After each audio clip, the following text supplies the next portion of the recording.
கிறிஸ்துவுக்குள் பிரியமானவர்களே, ஆண்டவரும் இரட்சகருமாகிய இயேசு கிறிஸ்துவின் இனிதான நாமத்தினாலே உங்களை வாழ்த்துகிறேன். இந்த நாளிலும் கூட கர்த்தர் நம்மோடு கூட பேசுகிற தமது பெலனுள்ள வார்த்தை சங்கீதம் 18ஆம் அதிகாரம் 3ஆம் வசனம். துதிக்கு பாத்திரராகிய கர்த்தரை நோக்கி கூப்பிடுவேன், அதனால் என் சத்துருக்களுக்கு நீங்களாக்கி ரட்சிக்கப்படுவேன். ஆமென், ஹல்லேலூயா.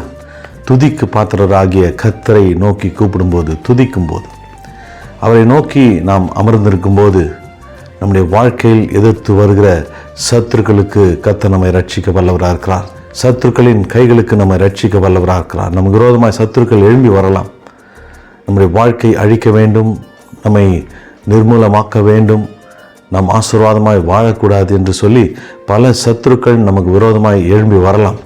சத்துருக்கள் நம்மை அனுதினமும் ஏளனப்படுத்தி கொண்டிருக்கலாம், நம்மை புறம் கூறி கொண்டிருக்கலாம். சத்துருக்கள் நமக்கு விரோதமாய் பல காரியங்களை செய்து கொண்டிருக்கலாம்.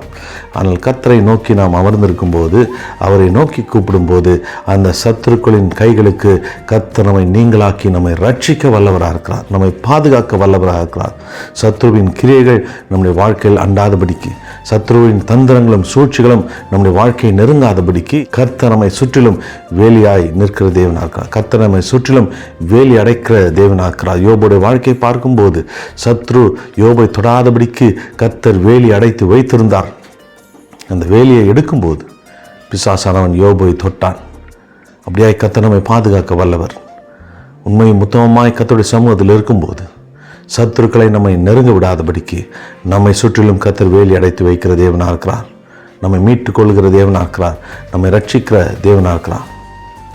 நம் சத்துருக்கள் அநேகம் இருக்கலாம், ஆனால் அந்த சத்துருக்களின் முன்பாய் கர்த்தர் நம்மை பாதுகாக்க வல்லவராக இருக்கிறார். இந்த நாளிலும் கூட நீங்கள் அநேக சத்துருக்களின் மத்தியில் வாழ்ந்து கொண்டிருக்கலாம். சத்துருக்கள் உங்களை சூழ்ந்திருக்கலாம், உங்களை அனுதினமும் அச்சுறுத்தி கொண்டிருக்கலாம், அனுதினமும் உங்கள் விரோதமாய் பேசி கொண்டிருக்கலாம், செயல்பட்டு கொண்டிருக்கலாம். பயப்படாதிருங்கள், கலங்காதிருங்கள். திட நம்பிக்கையோடு, விசுவாசத்தோடு, தைரியத்தோடு தேவனுடைய சமூகத்தில் காத்திருங்கள்.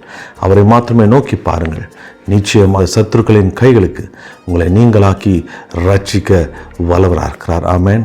எங்கள் அன்பின் பரலோக பிதாவே, இயேசு கிறிஸ்துவின் நாமத்தினாலும் சமூகத்தில் வருகிறோம். எங்கள் விரோதமாய் சத்துருக்கள் எழும்பலாம், தந்திரங்களையும் சூழ்ச்சிகளையும் செய்யலாம், புறம் கூறி கொண்டிருக்கலாம், விரோதமாய் பல காரியங்களை செய்து கொண்டிருக்கலாம். ஆனாலும் நீர் எங்களை கைவிட மாட்டீரப்பா.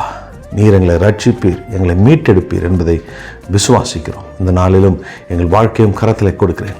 இந்த அதிகாலை வேளையிலும் எங்கள் வாழ்க்கையும் கரத்தில் கொடுக்கிறோம் அப்பா. இந்த நாள் முழுவதும் நேர்த்தை நடத்துவீராக. ஒவ்வொரு நிமிஷத்தையும், ஒவ்வொரு மணித்துளிகளையும் நன்மையினாலும் முடிசூட்டி எங்கள் பாதைகளை ஆசீர்வாதமாய் நெய்யாய் பொழிவீராக. சத்ருவானவன் எங்களை மேற்கொள்ளாதபடிக்கு சத்துருக்கு நீங்களாக்கி என்னை ரட்சித்து என்னை மீட்டெடுப்பீராக. உங்கள் கரத்தில் என்னை அர்ப்பணிக்கிறேன், இயேசுவின் வல்ல நாமத்தில் பிதாவே. ஆமென், ஹல்லேலூயா. கர்த்தர் உங்களோடு கூட இருப்பார். பயப்படாதிருங்கள். கர்த்தர் உங்களை ரட்சித்து உங்களை மீட்டெடுக்க வல்லவராக இருக்கிறார். ஆமென்.